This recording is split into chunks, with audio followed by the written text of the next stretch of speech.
Jam Nation. This is the Songwriter Podcast. So yeah, where did you come from? Traveling? Oh, yeah, so we were out with Justin was out solo a couple weeks with American Aquarium, so we were just out doing that. Oh, wow. All, East Coast, New York to North Carolina, pretty much, and then we got home Monday. Band had a rehearsal, and then we drove down here this morning for the pre-party at Dollar Quartet. Exactly. Yeah, So, that's exciting. Yeah. And where's home? So when you say you come from home, where's home? I'm up by Cincinnati, Ludlow, Kentucky. So it's okay. just on this side of Kentucky. It's all pretty close, and they were saying that the Kentucky's like a hub, like Cincinnati, Indiana. Yeah, you kind of have the City 175 kind of. You got some people in Somerset, you got a crew in Lexington, you got us up in northern Kentucky, and then everything. The Louisville crowd, the Paducah, the Western Kentucky folks, the Eastern Kentucky folks, all that stuff. Yeah. So. Is there rivalry? Is it like we're from the north or south or not for me? I don't know. I don't get into all that. I think some people maybe so, but I'm unbothered. I'm also not from Kentucky. I live there, but oh wow, where are you originally from? Kind of the East Coast. My family's in North Carolina. Oh wow. My dad was in the military though, so we moved around all over. Yeah. And what was that like moving around? Did you enjoy it? Yeah, I feel like I'm suited.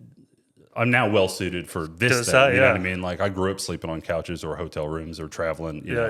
Going somewhere for a little while and then going somewhere else. So. Yeah, making new friends, I guess. Yeah. Like when you move to a new town, you got to find new friends. Exactly. Find a best friend. Yeah. Get some memories, then it cuts short and you move on to or the just next spend one. a lot of time in your bedroom with records and not have any friends. That's that's a little bit of a recipe for a good songwriter. Okay. It's not the only recipe, but Adam Lee's Room Records. Yeah. What are we finding?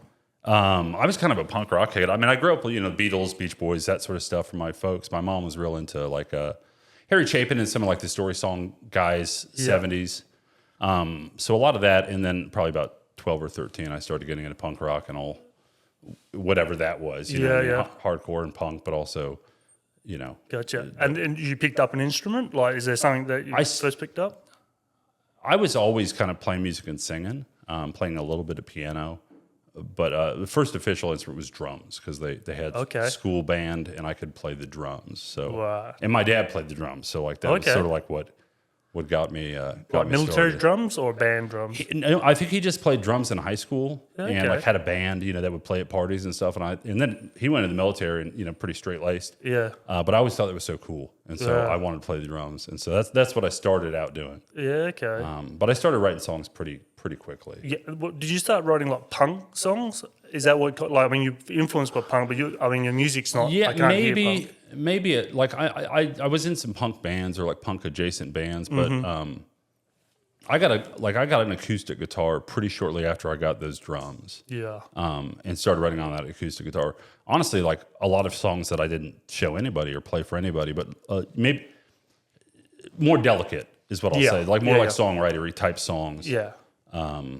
It's just you and a guitar. Exactly. Kind of, yeah. Oh, yeah, that's awesome. Yeah, I mean, your voice is, when you guys listen to Adam Lee, it's I was talking to Brad, if you're going to listen to Adam Lee, and you got a speaker turned up, don't put a coffee cup on the speaker. It will vibrate off, you know what I mean? It's just, when I turned it on, it's that real deep, I was like, oh, wow. I'll try to rumble when I can. Yeah. No, you do really well. And that's what stood out for me when I was listening to it. Good. Yeah. So, I want to get into a little bit of your songwriting. Okay. So, you start off with punk, you pick up a guitar, you start writing. When did you start releasing music for the ears? I mean, because you would have been pre-streaming and all that kind of stuff. So, I played drums in bands probably up until, early 20s. Mm-hmm. And then I decided I wanted to kind of get in front of the mic, play some of these songs I've been working on. I also kind of got into country music or back into country music around that time. Yep. So maybe 2006, 2007. Yeah. Okay. Started to put together a pretty straight, kind of an alt country band. Yep. Which pretty quickly in a couple of years morphed into kind of a straight kind of pedal steel upright bass, kind of honky tonk. We had the suits and the whole thing, slick back hair and all that. Because you do have some of your songs that you can feel that honky tonk. Yeah. So we did two records. Two records with that band. One of them in particular is it's all just fiddle and steel kind of stuff. And then at some point started, I don't know, just I enjoyed that, but I wanted to try to do something different. So I started putting out some records, just Adam Lee, which is a little more kind of it's more broad. And it's very storytelling. I mean, your music is the storytelling and of it all is. I mean, paint all the roses black. Carry me on the wild winds of danger. I'm moving on and never looking back. Paint all the roses black. Oh yeah, Like that's that's a traveling tune. Yeah, that is a traveling tune, and you close your eyes and you paint a very good picture. Good. Yeah, Good. I love it. So where's your headspace when you're writing this song? What are you doing? I'm trying to think. I mean, that was certainly at home. I do I don't really write on the road at all.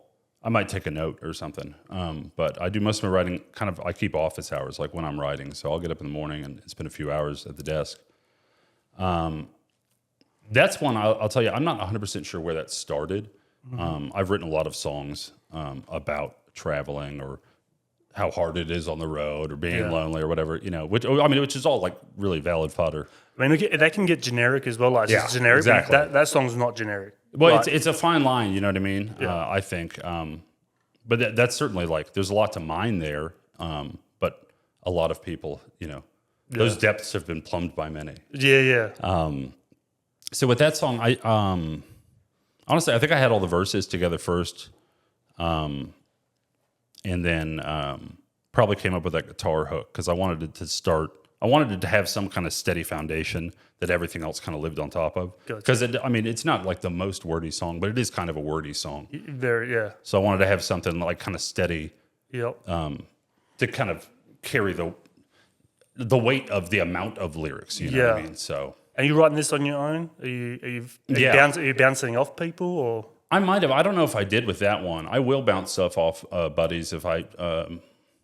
Either if I have like a first draft or if I have something really embryonic, you know, and I'm just like, is this even worth spending time with? Yeah. But that one I think I got together pretty good. I mean, it wasn't like I didn't write it in an afternoon, but I think it was a few days and I had that kind of what it is. Yeah. It would be a lot of that, wouldn't it? Like, is it worth continuing? You'd have a lot of songs on the ground that you're just like, nah. I have so many notes of terrible songs in my phone that like, at some point you can't write them all.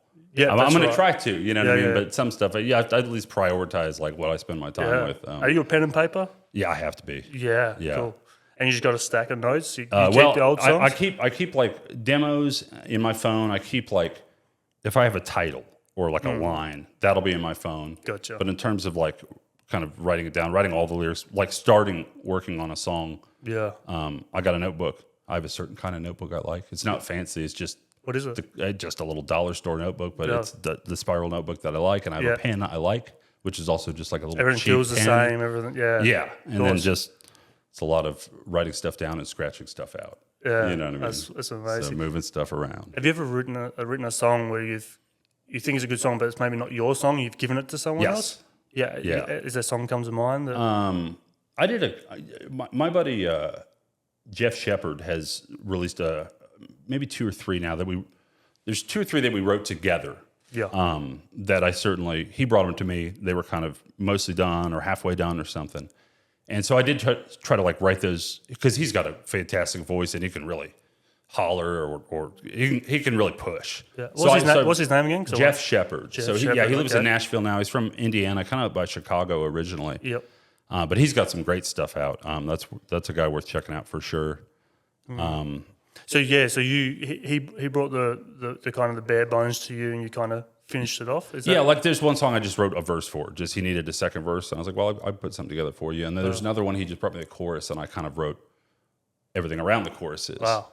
But he's just recorded one that he sent over to me. It's not released or anything yet, but it was actually one that I just wrote entirely on my own. That I really like the song, but it's not for me. It's just not. It's not something I think I could perform at least to how good I think the song is. And I give it its full justice. Yeah, and so I said that to him. I'm like, I think you could do something with this, man. And he just sent me like kind of a rough mix of that, and it sounds pretty good. Pretty good. Yeah. So it's certainly more than what I could have done. Vocally. Must be so much trust between you.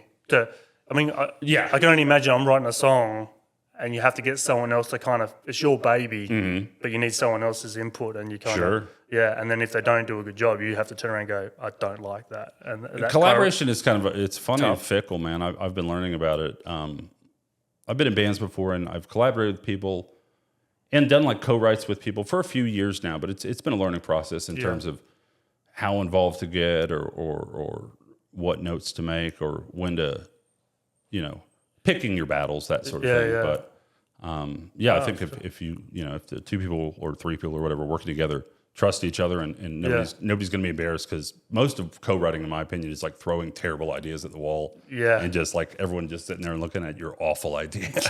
Yeah. So if you can do that, I think you can write with other people. That's awesome. Yeah. I mean, wind the clock back again. So there's a song, I Get Lonesome.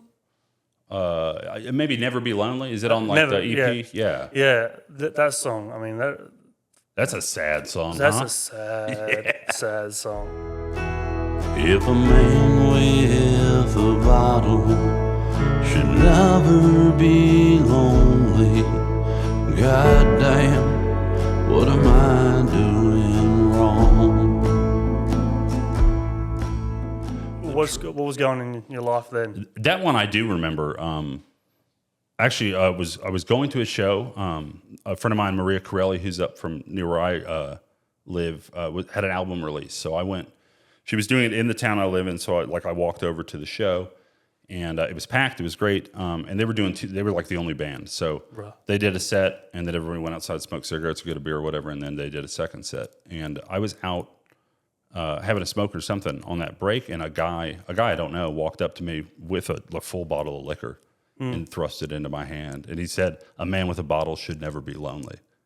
Oh, and I was like, "Well, that's got to be that's a song right there." So after that show, like I said, it's in the little town I live in. Everyone went out to celebrate. It's her album release. That's great. They went to the bar. I went to the house and wrote that song. I was like, "It's got to be." Wow. And he was in a good mood, this guy, but hearing that line, I was like, but it's got to be a sad song for sure. There's so much, man with the bottle. There's so much room to just make this miserable. Yeah. For sure. Especially a man with an empty bottle is lonely. Yeah. Especially, I mean, half full one, you're probably still happy, but when it's empty, it's tough. Yeah. For sure. And did you write that in one sitting, or was it just? I probably got a first draft in one sitting. I'm sure I tweaked stuff. I mean, this has been said a million times, but I mean, I think the real business of songwriting is the editing. Trimming it sometimes down, you get lucky that first time, but I rarely do. It might take a lot of work after that first draft. Oh, that's right. And it must be, how do you feel when you put a song out there? I mean, to write that song, like there's a story, you think it's good, but to put it out in the world, and I talked to some other artists, when you sing it to a crowd, if the crowd aren't giving it the attention it deserves, do you just not, like if you got a rowdy crowd, you just don't play that song, or do you just push through? I don't know. I mean, it kind of depends. I don't know. I mean, song choice is certainly part of that, especially in a live performance. But like I put that a little more on just the performer and the crowd. It's how you can. Yeah. I mean, there's some nights where you just know, like, well, we're not going to try to do the 7-minute, really tender, whatever folk song now. But there are other nights where they've been rowdy, and I found getting quieter. Some people want to get louder. You're not going to be louder than the audience. You're a dude with a guitar. Yeah. Getting quieter, they'll often shut up. That it just kind of depends on that. So don't try and wrestle with the crowd, kind of thing. Kind of draw them to what you want them to do. Yeah, and that's generally pretty effective. In a situation like that, I probably wouldn't do a brand new song or a song that I really am kind of emotionally vulnerable at still, because you're just setting yourself up to be heartbroken. Yeah, and that's the thing. Like, I think a lot of people don't realize. I mean, I've been talking to artists, like when you're writing a song, if it's something you've written, you kind of have to take yourself back to that place to make it authentic. Because that's what we're talking about before we come to the podcast. A lot of our fans, like, they're hurting. And when they listen to that song, when they play that song, it takes them back to a place. Yeah. So when you see it live, if you're just strumming up there, kind of belting it out, the motions, they're kind of that's not what the song means to me. But when they see it coming from real raw, I mean, that must be a brutal song to sing sometimes. I mean, it can be. I mean, it's such a lonely song. I respect songs a lot. So I don't know if this is maybe too much of the stretch of an analogy, but like I respect songs enough that like I wouldn't put a song in that position. Yeah. If I had a song I was real proud of or that was real tender or whatever, and like the crowd's not going to like I'm not going to do that to the song. You know what I mean? Like we'll do some rowdy upbeat stuff or something that's just maybe not so potentially devastating, because there may be, there's people in the crowd that do want to hear that, and if somebody's talking in the ear while you're playing that song, that's going to make it even worse. So I have finished shows, and if somebody wants to hear a song, man, you didn't play this one or whatever, I'll go out and play it for them at the merch table or something. You know what I mean? Oh, really? It's not like all the time. Yeah. That's so cool. But I've done that before too, and like that's a cool way to kind of get some of those quieter ones out if you are kind of in a roadhouse environment. Because you did a bit of theater.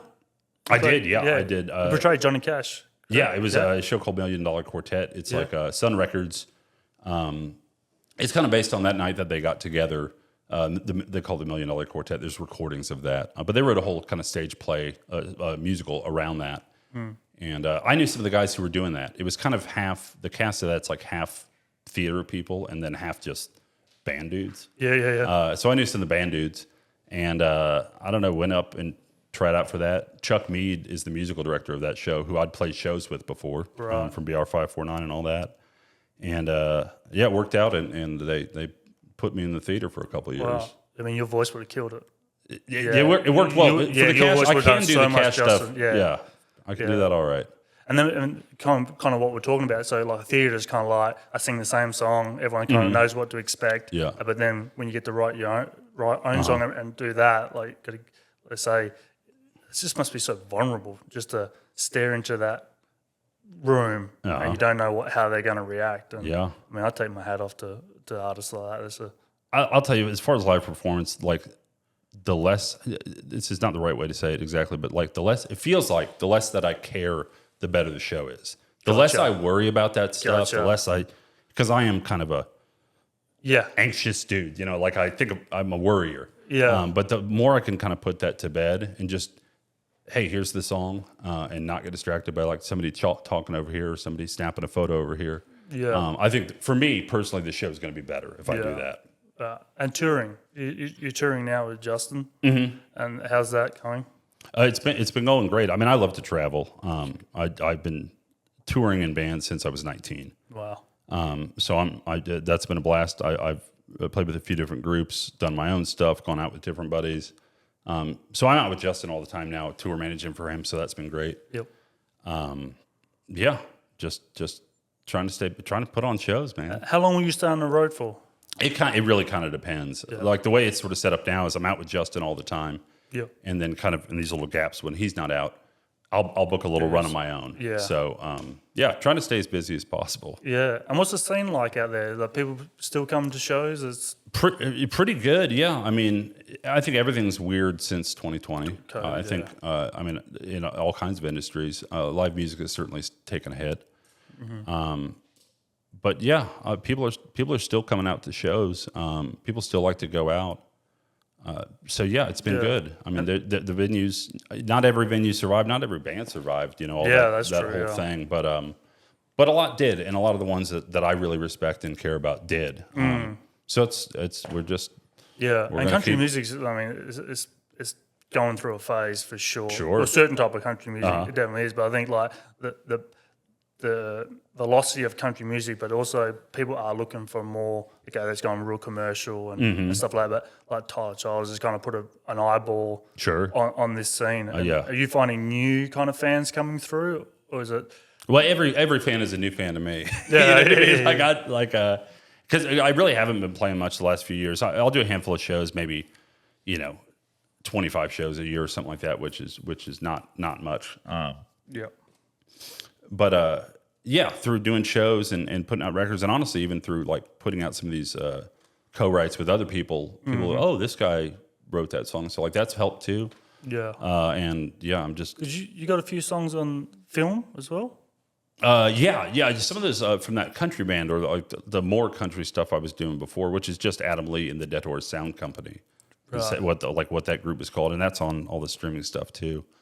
I got a couple songs. Kevin Smith, actually, both the two films were both Kevin Smith films. both like the two non-comedy films he did, both horror movies, I guess, basically. wow. Which I like horror movies plenty, so that was cool. Yeah. But yeah, that was kind of random. A friend of mine told me that they were looking for a song, and there was an email set up, they had set up an email, like, send your songs here. Oh, wow. And I sent my songs there and heard nothing back for like 6 months. And then I heard back and they said, your song's in the movie. Like, it's already there. I hope you're crazy. cool with that. So, yeah.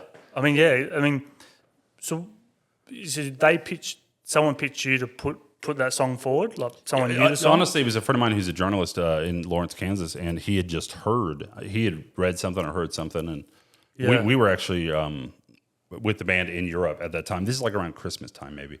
And I don't know. I got the email and I sent the email and crossed my fingers, and it worked out.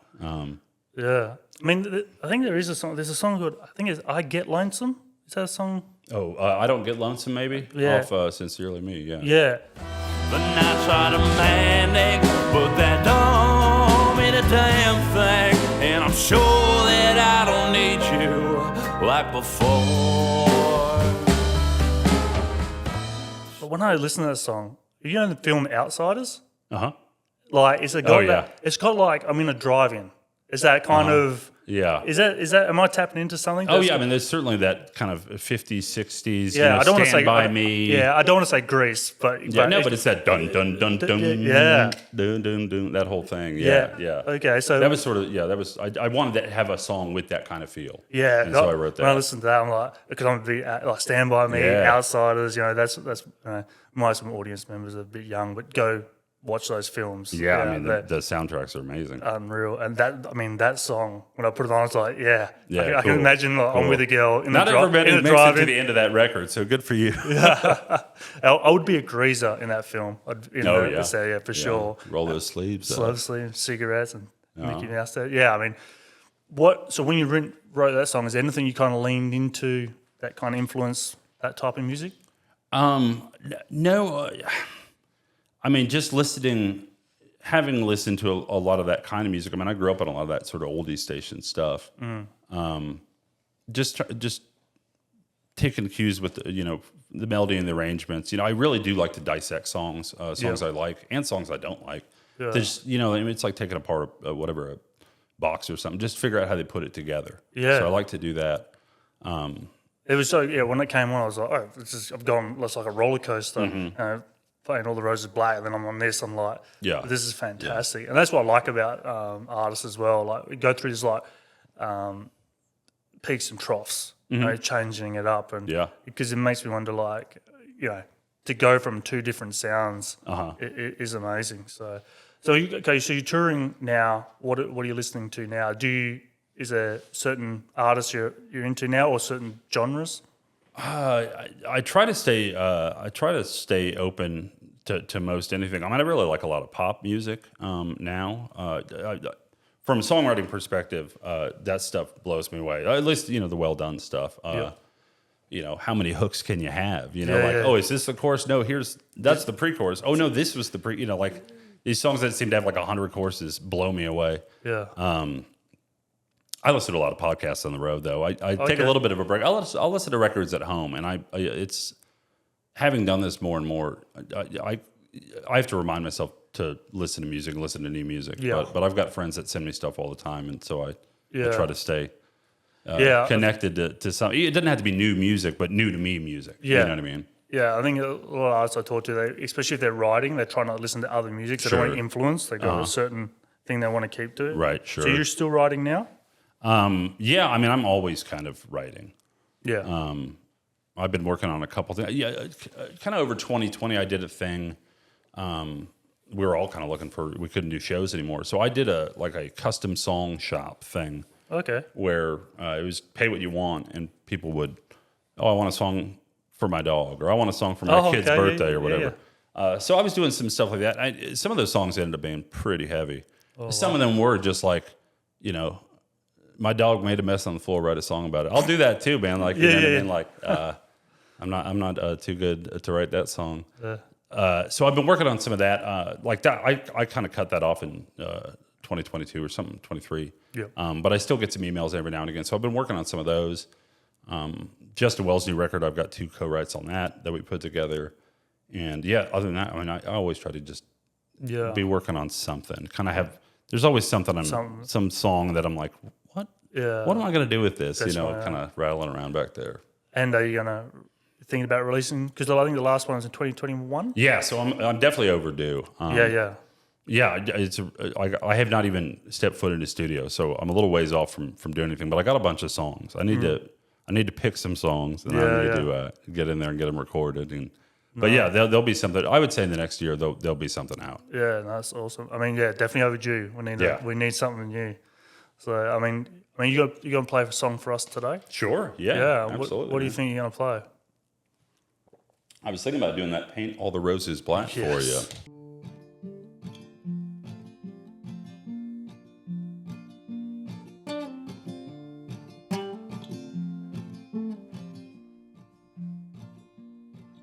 In a hamlet north of nothing, roses are in bloom.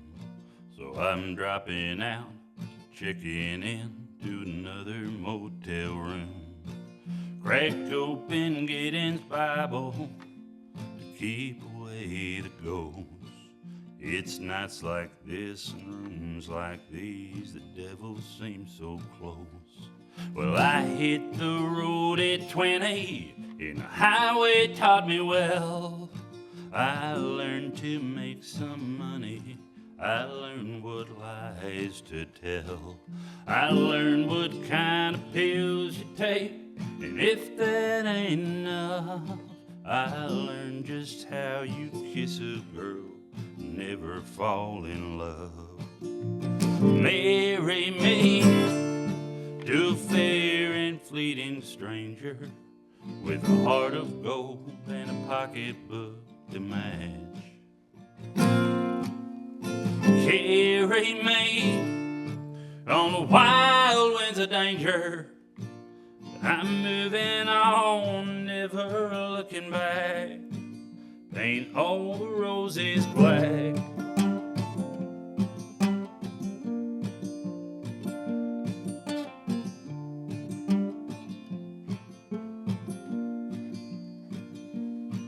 I've learned to sleep most anywhere. I've learned to lie awake. I've learned the booze ain't only for the times you celebrate. I've learned there's sinners everywhere. The saints ain't hard to find. I used them for the things I need and pushed you from my mind. Marry me to a fair and fleeting stranger, with a heart of gold and a pocketbook to match. Carry me on the wild winds of danger. I'm moving on, never looking back. Paint all the roses black. Paint all the roses black.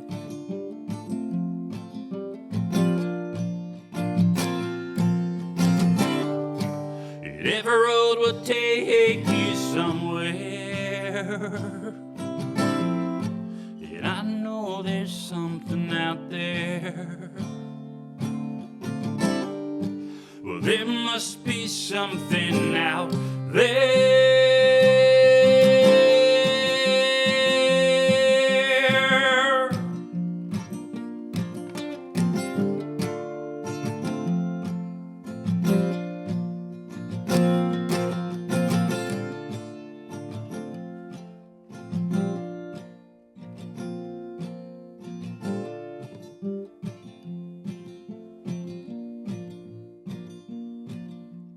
Marry me to a fair and fleeting stranger, with a heart of gold and a pocketbook to match. Carry me on the wild, wild winds of danger. I'm moving on, never looking back. Lord, I'm moving on, never looking back. Paint all the roses black. Paint all the roses black. Paint all the roses black. Paint all the roses.